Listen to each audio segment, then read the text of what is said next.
It is 6 o'clock on the dot. Hello, welcome. Today is Wednesday, September 14th, and I thank you for joining us for My Child is Gifted Now What? This is an optional meeting, meaning it is not required, but this is an optional meeting that we hold for our parents of our gifted students who may have some questions. And we just give you some advice in, you know, dealing with, handling, making sure you're supporting your gifted students. So, if you were able to join us for our first meeting that we had in August, we thank you. If not, and this is your first meeting with us, welcome. I am Marshall Nelson, the Assistant Director of our Advanced and Gifted program, and Stacy Clendenin, who you see on your screen, will be conducting or facilitating our meeting today. We are so glad to have you all here, and we hope to be able to just give you some tools and resources that you can use in supporting your gifted student. So I will hand that over to Miss Clendenin. If you have any questions about what she's presenting today, we are more than happy to answer at the end. But remember, today's meeting is only about the presentation. All right, Miss Clendenin, you go right ahead. I will disappear so you can lead. Good evening, everyone. Thank you so much for coming out to meet with us on a Wednesday evening. I know that you're taking time away from your family to be here, so I want to make sure that the information we're giving you is well worth your time. All right, so what we're going to cover tonight, what does being gifted mean? I know a lot of people just know being gifted means being smart, and that's exciting.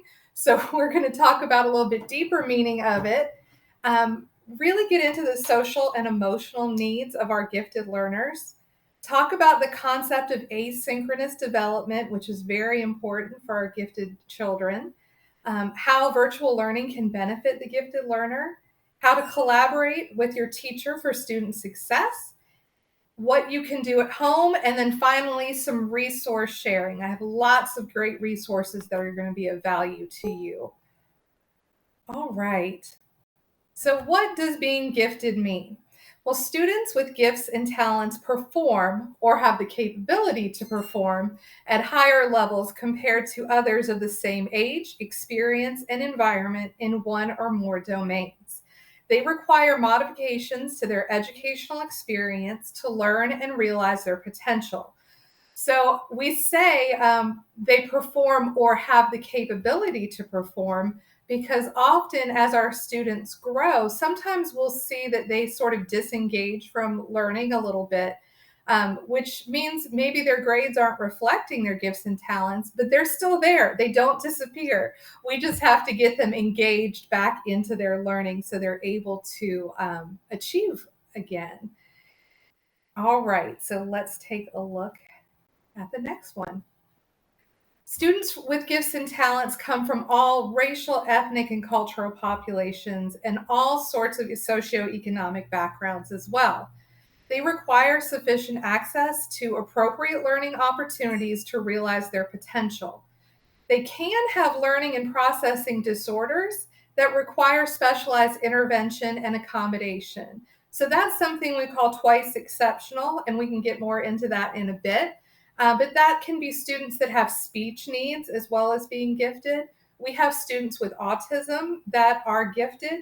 We have students with 504s for maybe anxiety or some other need that are also gifted. So just having a learning or processing disorder does not in any way mean that a child cannot be gifted. These children need support and guidance to develop socially and emotionally, as well as in their areas of talent. So here are the great parts of being gifted. These are the common things that people think of when they're like, oh, my child's gifted.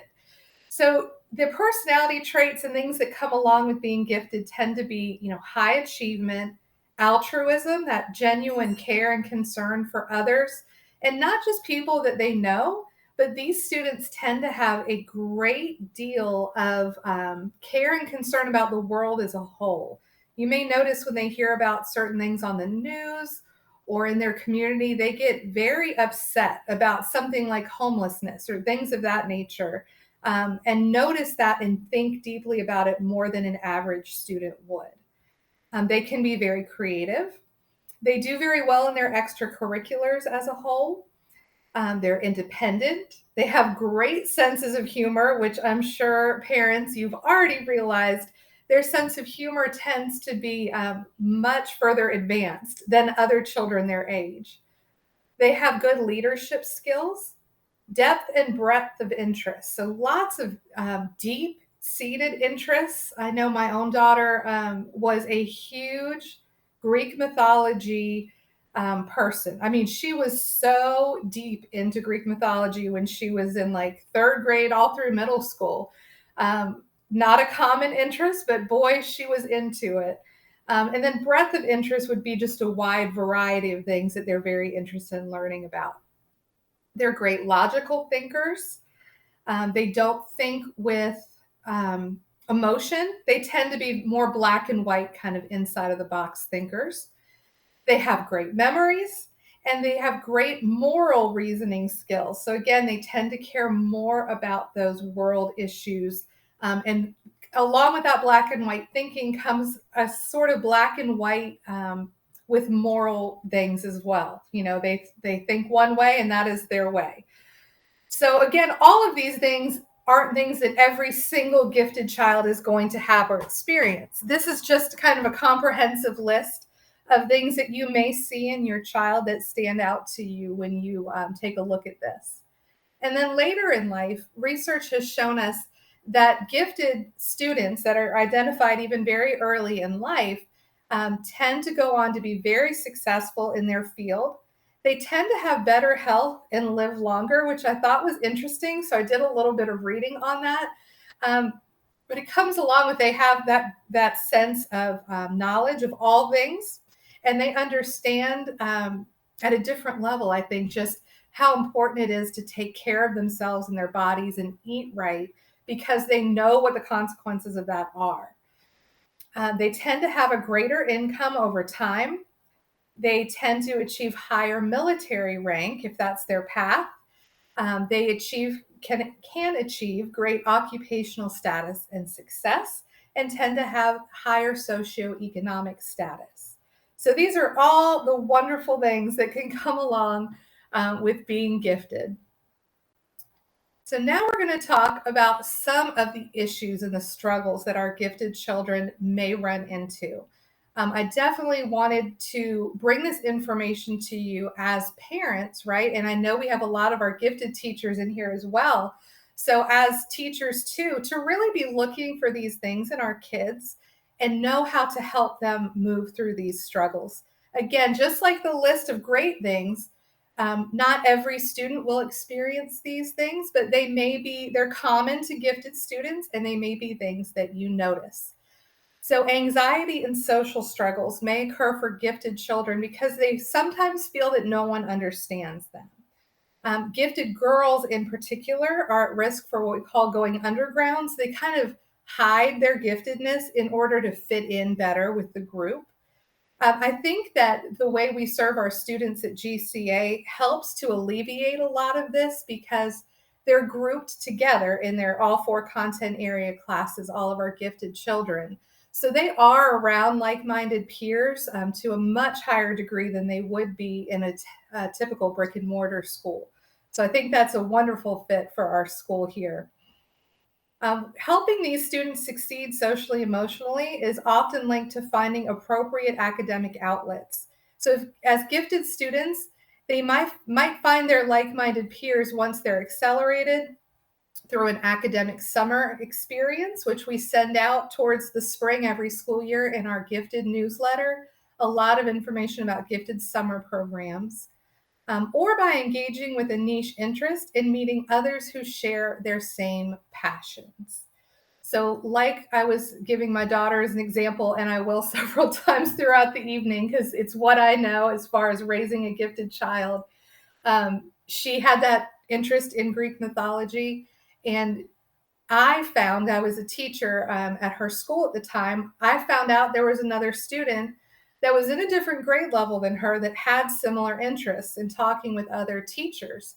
And we started getting them together after school in one of the classrooms so they could kind of compare notes and study Greek mythology together. And that ended up being a lifelong friendship for her. They're both in college now and they're still in touch because we tried to make an effort to make a connection for her with someone that shared that special interest. All right. So, most of all, it's important for you to remember that gifted children are children first. They need guidance and understanding to help them learn to regulate their emotions and overcome social challenges that they may be experiencing. So, here I want to make sure you know that gifted students are in the neurodiverse category. So, you may have heard this neurodiversity term here in recent years. That simply means that your brain works in a different way than a typical learner. And I think we can all agree that our gifted students do fit in that category. We offer them something that's different from their peers because they truly need a different experience. And just because they're not just because, sorry, because their learning experience is different, their social and emotional needs are different as well. They feel things more deeply, as I mentioned before, than their peers do. And it can bring up a lot of struggles at times. So we want to make sure you know how to deal with those. So, intensity.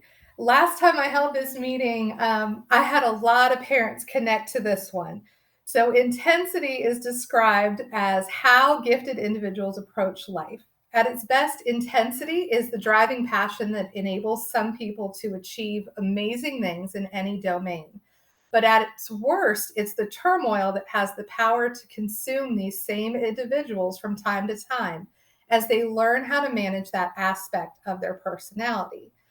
So it's linked to emotional development, but intensity in gifted children can manifest when their peers or the world at large fail to align with their inner compass for how the world ought to be in their eyes. So if you remember back to the great stuff about giftedness, we talked about that sense of moral compass, right? What it's black and white. They have a difficult time understanding why others would not think the same way that they think about certain things. And that's hard for some children to work through. So we sometimes have to help support them through an appropriate response to those when they face those types of issues and challenges. So, some examples of this may include feeling trouble over an ethical issue, rigid rule following at playtime. If you have younger children, even if they're older now, you may remember back to when they were even in a play group or playing on the playground in elementary school. And they were the ones saying, no, no, we have to do this. This is what we're doing. But they may also have a very vivid imagination. I know, again, with my daughter, when she was in first grade, before she was identified as gifted, she was still bringing an imaginary horse, Spirit Stallion of the Cimarron, if you're familiar with the movie. She brought that horse everywhere with her. Her teacher had to tie it up outside the classroom every day. And that's a little late for kids to still be having those imaginary friends that they're so insistent about. And I didn't know much about gifted at the time, but her teacher luckily did and recognized that that was probably a sign of giftedness. So you may recognize that in your own child as well. They sometimes have existential questioning at a very young age, just coming up with things about big issues that you would never expect a child their age to be thinking about. So, highly gifted children often struggle to express this intensity. They may direct this energy inwardly. So, sometimes you'll see that as moodiness or anxiety, or they'll direct this energy outwardly as tantrums or yelling and outbursts. So, again, these are just some things that you may see, not that every person is going to experience this. All right, so asynchronous development is a really cool concept. And you have, I'm sure, noticed this in your children at home. So it really means that a gifted child doesn't grow at the same rate as their age, um, academically, emotionally, physically, or socially. It's not in line. So, profoundly gifted children may be operating at like a 10th grade level in math at age 9, but they still can't ride a bike or their handwriting's a mess still. In the emotional domain, they may be frustrated, um, the frustration of an intellect that is miles ahead of their physical self and their educational setting. Furthermore, asynchrony means that gifted children can lack the emotional coping skills to process their big feelings in rich inner life. So basically, you have a child that is so out of the box smart, or maybe a very talented cello player, or a wonderful artist that's years and years and years ahead of where they should be. But some of the other skills that you would expect a child their age to know, they just never learned. My daughter is, as I said, in college. She's 21 and she still doesn't know how to ride a bike because she reasoned with me at a very young age that she knew how to ride a scooter. And if she knew how to do that, why would she need to know how to ride a bike? She still can't ride a bike. Not one of my proudest moments as a mom. But these are common things. And it was so refreshing to me to learn these things, that it wasn't unique to my child or my situation, that this is a common thing that other people deal with, and we can connect with a lot of these things. So, what can you do at home? We have like a top 10 list for you of things that you can do at home with your gifted child to support them in all of these facets. So, feed your child's voracious appetite for knowledge. Make sure you have a variety of books and magazines covering all genres and subjects that are available in your home, or know where the greatest library is in your county that you can run to and get these resources for your children. Find family friendly websites for your children to explore. If you just jump on Clever, you'll find a variety of great resources that we provide for you here at GCA, that you can explore several of them beyond their grade level. Be a learner yourself by showing your child that learning is something that doesn't stop at the end of the school day or work day for us. Use your community resources. So expose your child to all available resources near you. Museums, aquariums, plays, concerts, library events in the summer particularly are amazing. There's just such a vast variety that they offer over the summer. And classes for your children to help expand their knowledge. We do a great job of this at GCA as well. If you know, Miss Tanette Price is our community engagement person here, and she leads a team of people that take our students on both virtual and in-person field trips all around the state of Georgia, that can provide you to access to some of these things that you may not have otherwise. All right. Number 3, help your child develop and practice social skills. So encourage your child to recognize and appreciate other people's talents and abilities. Some gifted children have difficulty relating with their age level peers because they have such advanced vocabulary and varied and diverse interests. Talk with your child's teacher and other parents of gifted children to help foster friendships with each other and provide opportunities for your child to socialize with older children through programs outside of school. So this by no means means that we want you to connect them with a teenager on Snapchat or something where you can't monitor them. But there are several community-based opportunities, and field trips here at GCA are one of those great ways to connect your child with people that may not be their exact same age, but may have similar interests as them. Number 4, encourage questioning. Now, as you've probably noticed, gifted children ask a lot of questions, and sometimes their curiosity can be exhausting. I know we've all said, okay, No more questions. You're cut off because it can be really tiring. So create a home library of reference materials with dictionaries, a thesaurus, a world almanac, book of world records. You can go to thrift stores all over and get these types of things for super cheap, most often less than $1. And I know that we don't think of using things like a world almanac and a thesaurus too much anymore. But gifted children find these things just endlessly fascinating. They will just sit there and go through and learn new words and connections to words, and are often intensely interested in the world as a whole. So getting them an almanac so they can start to relate where things are in relation to where we live, things of that nature is great. So those are all, like I said, really cheap resources that you can grab to keep at home.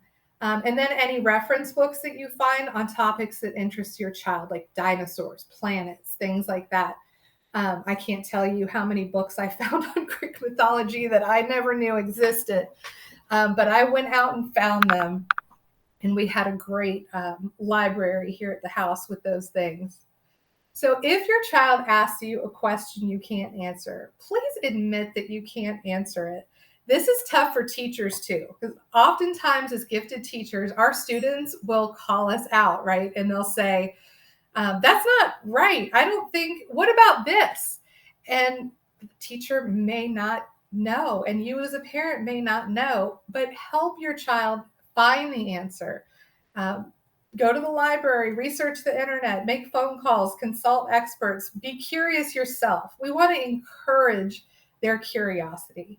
That is how they're going to learn and really thrive. So, teach your child, even from a very young age, where to go, what to do when you don't know the answer to something. And researching that together is a great bonding experience. All right. Number 5, support your sensitive child if you have one. It's important that you acknowledge and respect your child's feelings and talk about feelings openly and honestly. Share your own feelings when it's appropriate, of course. Teach your child words to describe their feelings. If your child feels deeply about the plight of others in the world, take that opportunity to do service as a family together by volunteering at a food bank or some other organization that addresses a need that they have seen that really has gotten to them. That's a great way for them to feel like they can help remedy some of those emotions they're having about those topics. Number 6, help your perfectionist child. This is one of the most common traits in gifted children. Perfectionism. So they often feel pressured by teachers, parents, and friends to be perfect. Perfectionists will set impossible goals for themselves. They aren't satisfied with their success. They're afraid of making mistakes and they expect too much of themselves. Show your child that you accept him or her as is. Keep your expectations for your child realistic and praise them for taking risks, even if things don't work out. So this is so important. And I didn't know this when my daughter was younger. I had never heard anything about this supported failure concept, right? And it did her some harm in the long run. She got to college and was challenged for the first time in life. She ended up failing some classes. She felt like her gifted label was untrue, that they had made a mistake and she was really gifted. But she had succeeded all through. I mean, won every award academically you could win, and never had to study, never had to try in her life. So when she got to the point where something was hard, it was not good. We really had to work through some things. So start giving your child now permission to make mistakes at home in a safe environment. Praise their effort as much as you do the finished product. So if you know your child, say, has an IA coming up, which I know they do soon, you are going to praise the studying they've done, the preparation they've done, and not even address the grade. Guess what? sometimes I take tests and I don't do well, even if I prepared as much as I could. What we want to praise is what they have put forth effort into. If they didn't put any effort into studying, well, then there's not much to praise there. But if you've been going over study guides and quizzing vocab with them and doing all of these things, and they've made the effort to really do well, then they've made an effort, and we need to praise the effort. With some of the younger children that you may have at home, even preschool age, if you're just, getting into this and you still have younger children at home, you can set up tasks for them that they're not going to be able to perform. Okay. So, tying a shoe for a 3 or 4 year old, or loading a dishwasher, right? They're going to do it wrong, right? They're not going to be able to do it correctly, but you praise their effort. Oh my gosh, I love how you lined up these glasses on the side here. I love how you looped the string around to try and tie your shoe. I see it didn't work out. How do you think we can approach this differently? Okay, so try and set them up safely for some tasks they're going to fail at. Praise the effort they've given, and then work through together how you might approach it differently, from a different angle. So hopefully that will really help. All right. Number 7, keep track of your child's school performance and progress. So talk to your child on a regular basis about their experience at school. You'll be able to pick up on signs of frustration or boredom. Stay in touch with your child's teacher. That is so, so, so important for our gifted children. Attend those parent-teacher conferences. I know you all had the phone calls at the beginning of the year. Keep those up. Be available to your student's teacher when they need to speak, and build a good relationship with them, because you are on the same team. All of our teachers at GCA, but I know for a fact all of our gifted teachers for sure, really care about your child's success. They want to work with you. They want to work with your child. You have to let them know if something is wrong, so that they can help address it from their end as well. So make sure you're always speaking respectfully. Sometimes you may need to communicate something that's a little tough, a tough conversation. Just make sure that you're approaching the teacher respectfully, and I think you'll get a great response. Number 8, go outside and play. Research has shown unstructured time outdoors has a multitude of benefits for children. It reduces anxiety, depression, aggression, increases cooperation, flexibility, and fitness, and allows children to use their imagination. As I was saying earlier with that asynchronous development, a lot of our kids want to pursue their academic interests, their area of passion. And so they're inside, they're reading, they're on the computer, they're trying to figure things out, and they don't go outside and play. So the physical side of their development, as I said, with riding bikes and things like that, may be a little bit behind. So if you just get out and play, if you just take them to a park, they might just want to sit on the bench with you. So you may have to get up, throw a ball with them, take a walk on the walking trail there, and notice things in nature. But getting outside and just being is a great way to help your gifted student. And number 9, take care of yourself. Parenting a gifted child is a wonderful adventure, but it's not always easy, as we just discussed. You'll need your strength, wisdom, and sense of humor in the years ahead. So during this journey, take time for yourself. By taking care of others, you're teaching your child to do the same.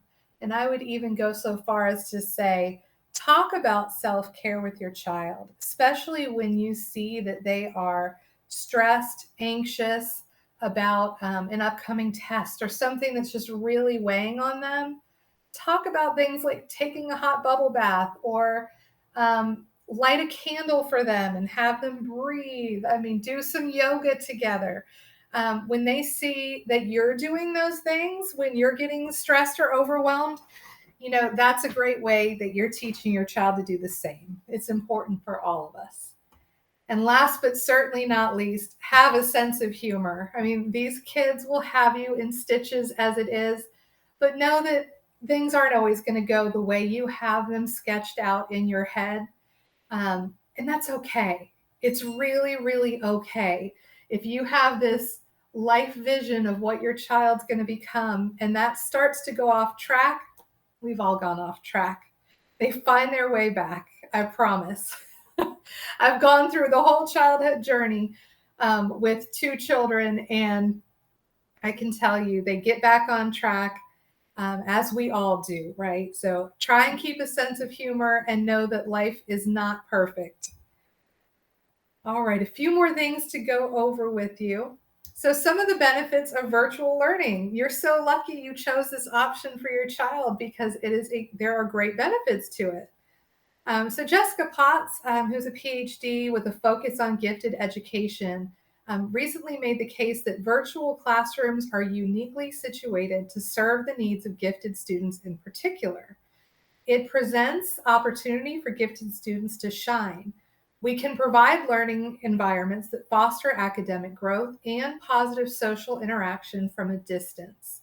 So, as I was saying, here at GCA, even from primary grades, the children are served all day, every day as gifted. I challenge you to find a school, at least in the metro area here, that does that. Elementary school is almost always a pull-out model where they take the gifted kids from a certain grade level and they take them and do an enrichment exploration with them. Like they'll learn about the phases of the moon or medieval times or something like that, which is great. But they're not being served as gifted in reading, math, science, social studies. And they are gifted in, all day, every day. So it's one of the things that I am really the most proud of that we do here at GCA. And we are able to provide different learning experiences for them than their academic peers in the grade level. And that is a wonderful thing. So you may know about class flexibility as well. So students that are doing well and have demonstrated a proficiency level which is consistent with or above their assigned grade level are following school policies and completing all their assignments and tests on time are afforded more flexibility. And they may view recorded classes when they miss a live class instead of being required to attend all live sessions on a set schedule. However, I do want to point out that because of our setup where they are served as gifted all day, every day, they're going to want to be in class more. They will be engaged at a higher level. If you're new to gifted this year, you've probably already noticed they really want to go to class as opposed to where they may have not enjoyed going to class as much when it was a lot more repetition, right? So if you've been in a gifted eligibility with me, which many of you in here have been, one of the things I always tell you is how a gifted class here at GCA is different from a general education class. And there's two main components to that, okay? One is about the level of repetition. Gifted learners on average need 1 to 2 repetitions of a new concept to master it. Your average learner takes about 8 to 10 repetitions. So that gets our gifted kids kind of bored, right? They've got it, they're ready to move on, and we're still going over the same thing. They're not going to experience that in their gifted classes. They're going to move a little bit more quickly through the material as students are showing readiness. The other piece to that is that with that time they have left for when they're not repeating things over and over again, they're going much deeper into the content than they would in a general education classroom. An example I like to give is second grade. They do states of matter, solid, liquid, and gas. And those are the three they learn about. But there's a fourth state of matter, which is plasma. And they talk about antimatter, which is physics. And one of the teachers in PD the other day told me there's a fifth state of matter. There's all kinds of information that we can share with our gifted learners to get them even more excited and interested in what they're doing. They catch on to the basics so easily. We want to always expose them to more. And of course, we're not going to assess a second grader on a physics standard, right? We're just exposing them to that. But they will be tested on grade level content only. Okay. So meeting student needs in the classroom. Gifted students and parents may feel that the classroom teacher is not providing the appropriate level of challenge for them. I will say that these students we hear this from have often come from another school where their needs were not met, and they right off the bat want to say, oh, my kid's bored. Please give it some time. We are just now getting to the part of the year, the last couple of weeks, where we're really getting into new material. The beginning weeks are often review and can be a little bit slower. So now we're kind of off and running. If you are seeing an issue with boredom, meet with the teacher first, and bring your child with you. Even young children, train them on how to ask for what they need. It's important that they know how to advocate for their needs. If we don't teach them from a young age, then it's so hard to learn as a teenager when you've never had that experience. So if we start giving them the experience in how to appropriately speak up for themselves, that's a fantastic thing. So when you request a meeting, come prepared with specific questions that you want to address. Allow the teacher some time to consider how she can best address the needs within the constraints of the classroom, because of course there are some constraints. We can get very creative, and we sure do, but give the teacher a little bit of time, a week or so, to come up with a plan and get back with you. And don't just always expect they'll know the best thing to do right off the bat. If you still feel your concerns have gone unheard, reach out to our department. We're happy to facilitate further discussion. But always start with the teacher, because if you call myself or you call Miss Nelson, that's the first thing we're going to ask you. Have you met with the teacher? So make sure that you reach out. All right, so resources. Definitely write this one down. Miss Nelson, if you'll retype it in the chat, this first one, so they can grab it and open a tab and bookmark it maybe. This is SANG. It is the Social Emotional Needs of Gifted website. When I say there are so many resources, tips, tricks, they even have parenting groups, you guys. You can connect with other parents in your area. They have in-person gifted parent support groups, and they have them virtually as well. So it's a great way to get connected with a community of like-minded people and research more on how you can help your child. And then the National Association of Gifted Children has a parent resource page. Again, vast variety of resources that you can grab for your children. And then books. I have these here, and I'm so happy that I don't have my Zoom on, so I can show you without my background. This is Raising Gifted Children. I wish I had this a long time ago. As I said, there's so many things that I never knew came along with parenting a gifted child. It's relatively short and sweet. It's a great read. The other one is put out by the National Association for Gifted Children. It is called Success Strategies for Parenting Gifted Kids. This one's a bit thicker, lots and lots of information. The table of contents is vast. There's 54 chapters, but the chapters are 2 or 3 pages a piece, so they're very manageable. So you just kind of flip through and look through what specific thing. Like there's a specific chapter on recognizing and nurturing math talent for your child. There's a chapter on a parent's guide to their role in gifted education. Finding your voice, talent development. I mean, just everything you can think of. 30 things that every gifted kid and their parents needs to know is a chapter. So, really great book to grab. I got these both on Amazon, and I got the used ones because I'm cheap, but you can get these very affordable, and your local library will likely have a copy of these as well. So the last one I didn't put on here because if you've been around before this year, I've been touting this book. I talk about it in all of my gifted eligibility meetings. It's been in every gifted, advancing gifted newsletter you've been sent. This is a book called Genius Denied. It's by Jan and Bob Davidson of the Davidson Institute, which is a great, another great resource. They have a website you can check out. It's so Genius Denied will get you fired up. And if you are a gifted teacher that's in here and you haven't read this book, please read this book. It will just get you fired up.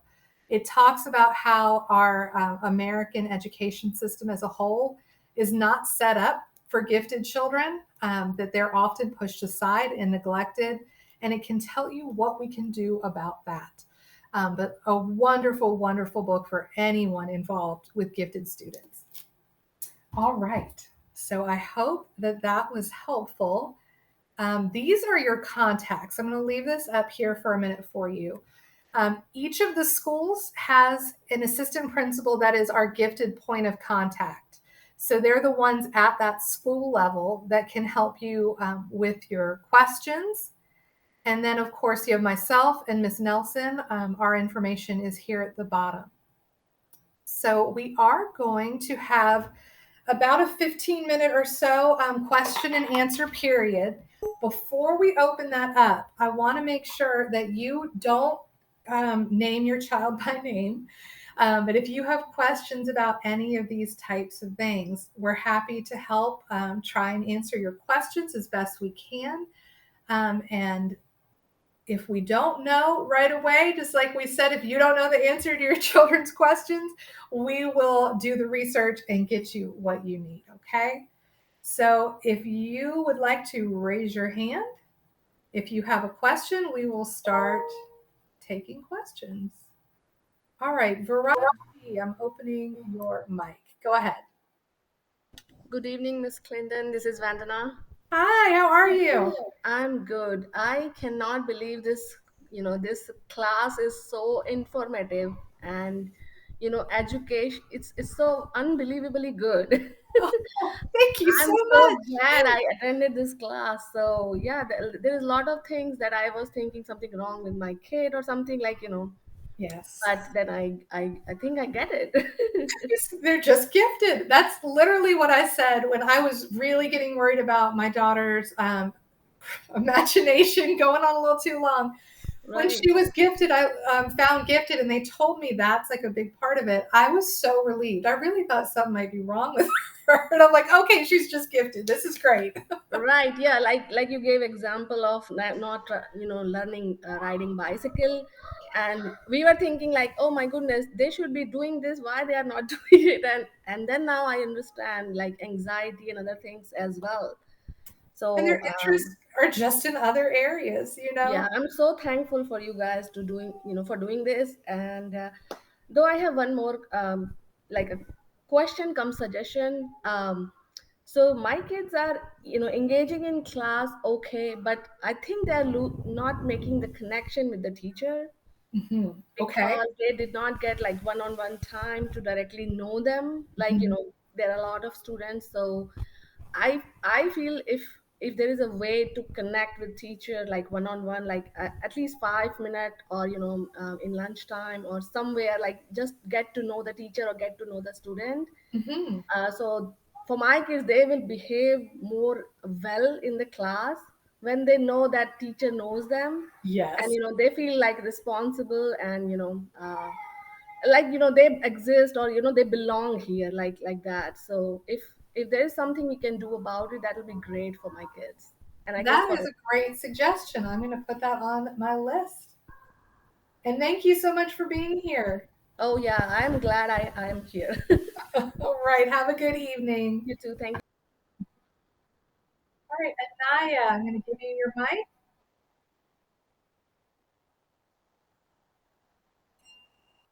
Me okay? Yes, now I can. Okay, thank you. I'm sorry. This is actually her mother, LaQuisha. I couldn't get into my parent login wasn't working for Jigsaw. I was in Canvas, but it just wasn't working. Oh, Um, but no, I want to thank you all for holding this session. It explains so many things. Like we talk about our feelings and emotions and using your words to express yourself and trying to find a way to define what it is you're thinking or what it is you wanting to do, and even like encouraging her, like communicating regularly with her teachers, like just emailing them, asking questions about different things, and then also the endless questions. Yes, definitely experienced that. And also like the anxiety that's like, it's okay, you did a great job, and sometimes really hard on herself. So this session was very amazing. Oh, I wanted to ask, who wrote that gifted the book for Genius Denied? I didn't get the author on that one. yes, I'm sorry. It is Jan and Bob Davidson. So David and then SON. Okay, Mm-hmm. thank you all so much. Like this, oh my gosh, it's like, it's funny. It's like putting puzzle pieces together, because I was like, we deal with, like you said, like so exceptionally well. Can teach her anything in math, and she got it. Like she's teaching one of her friends how to do multiplication in third grade. She's like, "Mommy, I'm a great tutor." Like she goes to tutoring. Same thing. Has the flexibility. First one logged into class. Very engaged. Just so it's just like, this explains so much. So I just want to thank you all for holding this session. It was very informative. Awesome. Thanks. Thank you. All right, Trinity. It looks like your mic is not working. You might want to refresh real quick and see if that gets. There we go. All right, you have your mic, Trinity. Yeah, sorry to sound like a broken record, but yeah, I really appreciate this as well. Like, it's really intense over here. Sometimes I'm like, you have to turn the camera off because you're freaking out and you're making me freak out. But yeah, so a lot of your points are on task. I do have one question though. I have another child that is like her brother, and I was wondering, do I need to wait for like a teacher to see that she might be have the same um, gifted situation going on, or do I ask if she can be tested? I just don't know what to do with her. You want me to grab that one, Miss Clendenin? Go for it. So we will open our gifted window in January. And so for that other student, if you feel that that student is exhibiting some of the same characteristics that you're seeing in your gifted child, in January, I believe it's the The, 7th, the 6. 6th, thank you, I was a day off. On the 6th, you would be able to, as a parent, do a parent referral. And that way, if that child, we have an automatic referral as well, but the parent referral allows you as the parent to refer a student if you're seeing those characteristics that you feel may be a sign that he or she is gifted as well. What happens is we leave that open for 2 weeks to accept parent referrals. And from there, they will evaluate the data, pull data for that particular student, and evaluate that data to see if it's in line with a lot of the other characteristics. And at that point, the gifted eligibility team would decide if that student is ready for testing, or if it's best for them to remain in the general education classes based on the data that is pulled for that child. But January 6th is when you will be able to do that. It is on our GCA website. You will see on the advanced and gifted page, you will see on the advanced and gifted page on those dates that it'll be a pop-up. So there'll be nothing that you'll have to do. It'll just automatically pop up for those 2 weeks if you visit the advanced and gifted page. And I'll tell you, if it doesn't pop up, then you'll just need to clear your cache and then it'll pop up. Yes, yes. Thank you. Before we take the next question, I got a question in the chat about some resources for managing anxiety in gifted kids. And I did just grab a very good article, Management of Anxiety Begins at Home. And it is from that National Association for Gifted Children site that we shared on the resource page. So if you needed to grab that, go ahead and do that. I also wanted to remind you all that National Association of Gifted Children and Georgia Association for Gifted Children are two websites that she mentioned, but they have a lot of information for parents, especially. We put that on our newsletter every month that comes out, but that is something that you can use that will be an excellent tool. And it just gives you a plethora of information. Pretty much they updated, they even have a parent section of information that they give, because NAGC specifically, they engage even for their conferences, their conference sessions for parents. So please feel free to engage in those as well. They are very helpful. And then also it allows you to be with parents that are almost like a support group Yes. raising gifted children. So that is something that you can use as well. That is a great resource. All right. Lord R, I am giving you your mic. Hello, this is Lord's mother. I'm Ayana Hickman. Hi. Hi, how are you been, Miss Stacy? I feel like some of you are family. We are. Hello, everyone. I just quickly wanted to ask, is there a time where the group of gifted and talented parents and students will have a meet and greet or able to just get together as a collective? That's a great suggestion. I think we can facilitate something like that. Just a Okay. kind of an informal talk time where you guys can share concerns and we can help guide you. Yes. Okay. I love it. Actually, I'm going to write that We down. can definitely put that in our things to research. Yeah. Perfect.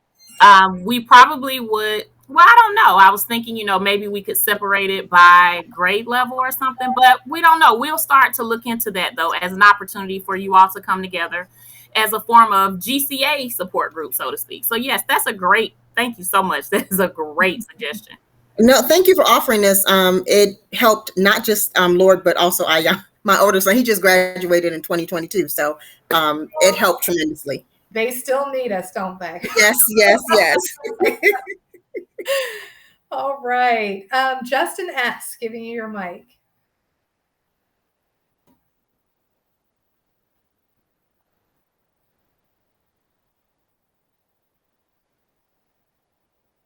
Can you hear me now? Now I can. Yes, ma'am. Hi, good evening, ladies. Thank you so much for hosting this. This is Justin's mom, Miss Scott. Yes. I just had a quick question for you both. This is now our second year here, and the both of you were so kind to help us during the first year. So we greatly appreciate you sticking around again this year. We noticed that the classrooms are a lot smaller this year, and I know some of that is because there was an influx due to the pandemic. But some of his classes have become extremely small. Is that going to be the way it will continue throughout the entire school year? Or for the middle grade classes, if they continue to be this small, were you all thinking of combining classes? Was that we didn't want to interrupt. Is that the end of Yeah, that's it. Okay. So right now, our enrollment fluctuates, of course, but right now where the students are is where the numbers will be. Of course, sometimes we do have students that register in the spring, and so there is that option, of course, but there is no planned I don't want to say option, but there are no plans currently to get rid of or close any classes that are small. That is, it. Like I said, they may increase a bit as we go into second semester, but that is not a plan that we have. Okay, thank you very much. You're welcome. I do want to, before anyone starts leaving, would ask that if you all could please complete the survey, the attendance survey. That is a way that we show that we are presenting and providing information for our parents. So if you would please go in the note board at the bottom, and if you would complete that attendance survey for us, we would greatly appreciate it. That link is down there. But again, that's the way that we show that we are providing these opportunities for our parents and being able to answer questions for them. So if you would, please.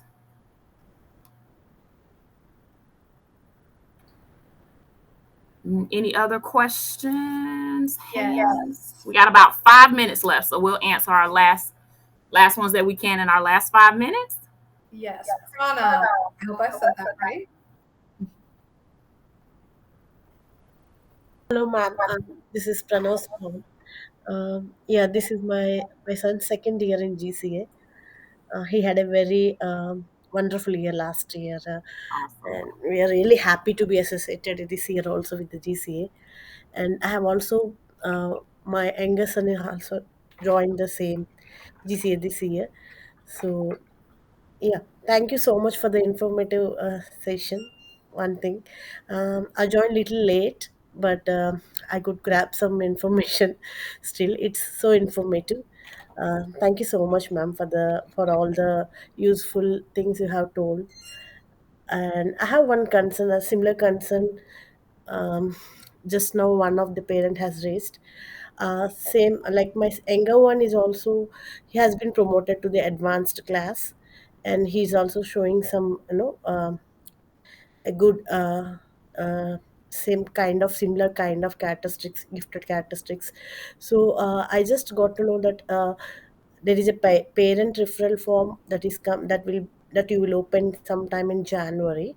um, uh, Once if I what is the next process? I mean, once if I refer my son to that, would there be any, because I remember my elder one going to test, in-person testing is sometime in January when he was in kindergarten. So is the process will be the same here also in GCA? So our process is similar. We generally do all of our testing virtually. We are able to do open mic and open camera for our testing, and we are able to provide those students with the same uh, test that they are able to do in brick and mortar. It's just we are allowed, or we are able to provide that with them virtually. We do, of course, have very strict guidelines on how those tests have to be conducted. But that is how we are able to do that again in January, is when we open that process up for our parents. When could be the, sorry, when, yeah, so when could be the test dates would be, like, what is the some, So you said, when will the test dates be? yeah. Well, we open that window, and generally testing will start about, because the window is open for 2 weeks. So generally testing would start anywhere from 2 to 3 weeks after that date. Okay. After it closes, we have to go through, because there's a process. After that, our gifted eligibility teams on each level in each grade band has to review all of that information.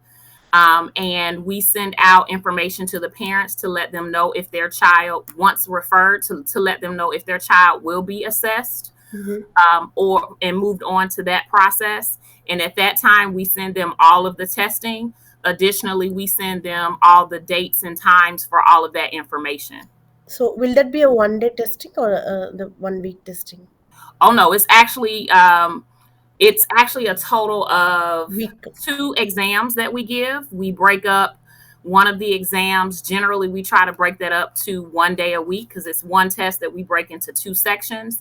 And then once all of that for the COGAT is actually the test I'm referring to. Mhm.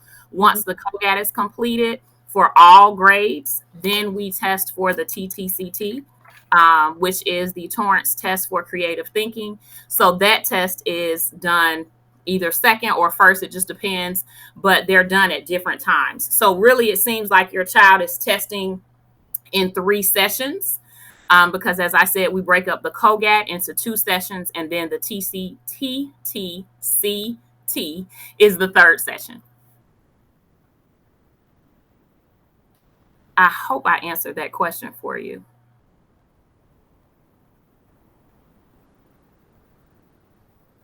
I think so. I hope so. But if you all have any other questions, feel free to reach out. Again, I do want to remind you all about completing the attendance survey that you will find in your note board. It is now 7 p.m., and we will be closing our meeting. We thank you so much for Uh, attending. just just one last concern, Mark. Like, uh, since um, since you said it's a virtual testing, how will kindergarten, because he was obviously he's not so good in the operating the mouse and everything, comfortable with the PCs. So how can you test him with that? So what I would do, since you have a specific question for your child, what I would do is just, if you reach out to either Miss Clendenin or myself, I or just if you reach chat. out to any of, I don't know what grade your child is in, but if you reach out to their um, point of contact at their particular grade band, we'll be able to answer those questions. So Miss Clendenin, Yeah. myself, but we can talk through that with you. Okay, ma'am. Yeah, that's fine. Yeah, thank you. But again, I want to thank you all for being here with us tonight. We hope this information that Ms. Clendenin has presented has been helpful.